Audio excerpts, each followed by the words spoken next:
भक्तों, कल सावन का पहला सोमवार है। हर बार मैं कोई ना कोई आपको उपाय बता रही हूँ। तो कल पहले सोमवार के दिन आपने एक ऐसा उपाय करना है जो आपके मन को शांत करेगा। कई बार क्या होता है कि कोई भी आता है आपको परेशान करके चला जाता है, आपका दिल दुखी हो जाता है। किसी के भाई ने कुछ कह दिया, किसी के दोस्त ने कुछ कह दिया, किसी की माँ ने कुछ कह दिया, हर बात आप दिल पर लगा लेते हो। आपका दिल कमजोर है तो आपको ये उपाय करने हैं। आपका दिल स्ट्रोंग है तो भी अपने ये उपाय करने हैं। ये उपाय आपको थोड़ी और ताकत प्रदान करेंगे। आपने करना क्या है, इस उपाय के लिए आज से ही तैयारी करनी है। इस उपाय में आपकी माँ का साथ होना जरूरी है। अब कुछ एक ऐसे हैं जिनकी माँ ही नहीं है तो वो क्या इस उपाय को नहीं कर सकते? नहीं, वो भी इस उपाय को करेंगे। मैं आपको बताऊंगी कैसे। आपने क्या करना है, कल सुबह उठकर माता के पैर छूने, माता मतलब अपनी खुद की माता के, खुद की मम्मी के, माँ के पैर छूने हैं। और अगर आप मान लो मैरिड हो, आप किसी दूसरी जगह हो, तो आप अपनी माँ को फोन करेंगे और उन्हें फोन पर प्रणाम करेंगे। और आज के दिन ही आप अपनी माँ को कह देंगे फोन करके कि कुछ चावल, चांदी और घेवर आपको भिजवा दें। चांदी तो ये अगर उनकी आर्थिक स्थिति अच्छी हुई तो वो चांदी भिजवाएंगे, अगर आर्थिक स्थिति अच्छी नहीं है तो वो चांदी नहीं भिजवा सकते। ये चीज आप आज भी फोन करके मंगवा सकते हो। या फिर आपकी माँ अगर कहती है कि बेटा मैं काफी दूर बैठी हूँ, मैं भेज नहीं सकती, तो वो अगर आपको कुछ पेमेंट कर देती है या कह देती है कि मेरी तरफ से आप ले लो, तो आप खुद भी लेकर ये उपाय कर सकते हैं। आपने करना क्या है, कल शिवलिंग की पूजा करनी है, शिवालय जाना है। चावल और चांदी और घेवर तीनों चीज को आपने कुछ हिस्सा लेकर शिवालय में आप चढ़ा दोगे। चावल जितने भी आप शिवालय में चढ़ाओगे, उसी चावल में से कुछ चावल और जो चांदी आपने चढ़ाई है, चांदी को लेकर घर आ जाओगे। घर आकर एक सफेद कपड़े में उसे बांध दोगे और बांधने के बाद अपने बेडरूम के किसी भी कोने में उसे लटका देना।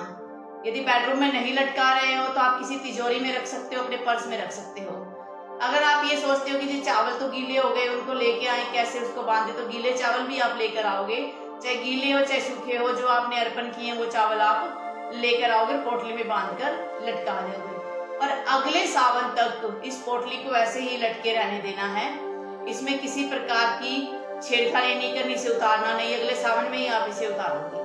तो ये तो उपाय हो गया उनके लिए जिनकी माँ दुनिया में है, वो बड़े भाग्यशाली हैं, जिनकी माँ अभी तक जीवित है और उनका आशीर्वाद उनको मिल रहा है। अब जिनकी माँ नहीं है तो वो क्या करें?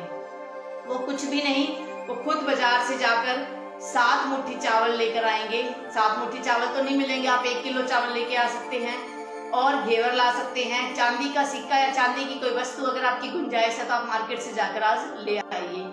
कल सुबह उसी तरीके से आपने उपाय करना है जो मैंने पहले बताया।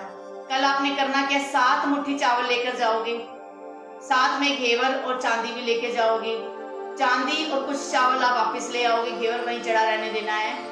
अब चावल और चांदी को आप अपने यूज में कर सकते हो। चांदी को आप उस पोटली के अंदर बांध के रख दोगे, यूज में नहीं करना, आपने बांध के रखना है, बांध के रख दोगे और अगले सावन तक आपने ऐसे ही रखना है।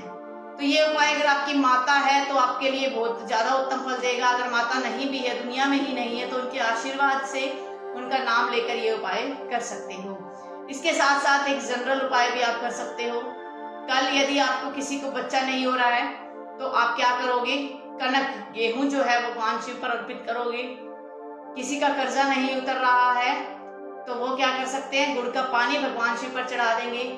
और किसी का परिवार बिखरा पड़ा है, परिवार को इकट्ठा करना चाहते हैं, तो कल जो होती है उसे आप शिवलिंग पर जरूर चढ़ाइएगा। तो ये जो उपाय कर रहा है या जो करेगा वो खुद ही बता देंगे मुझे कमेंट करके कि इसका उसको कैसे फल मिला। ओम नमः शिवाय भक्तों।